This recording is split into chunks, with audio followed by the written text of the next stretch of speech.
ஒரு தாய் வயிற்றுல 2 குழந்தைகள் இருந்துச்சான்.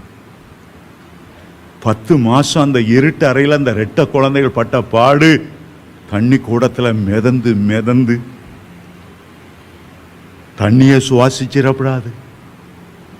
தாய் திடீர்னு குதிச்சு அங்கங்க ஓடுனான்னா இதுகளுக்கு ஒரே கஷ்டம். நீங்கெல்லாம் 10 மாதம் எப்படி இருந்தீங்களோ எனக்கு தெரியல. இந்த இருட்டு அறைக்குள்ள கக்காவும் அங்கதான், யூரின் அங்கதான், எல்லா சாப்பாடும் அந்த தொப்புள் வழியா உங்களுக்குள்ள போகும்.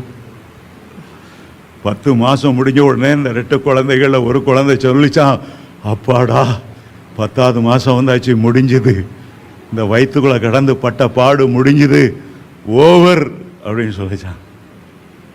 அடுத்த குழந்தை சொல்லிச்சான், அடப்பாவி இனிமேதான்ப்பா ஆரம்பமாக முடியல, இனிமேதான் ஆரம்பமாக போகுது. அமெரிக்க ஜனாதிபதியில் ஒரு ஜனாதிபதி சொன்னார், இந்த வேதாகமத்துக்கு இது அல்பா, இது ஒமேகா. இந்த மனுஷனுடைய அவ்வளவு வாழ்க்கையில் உள்ள அவ்வளவு பிரச்சனைக்கும் எல்லா தீர்வும் இந்த அல்பாவுக்கும் ஒமேகாவுக்கும் இடையில இருக்கு.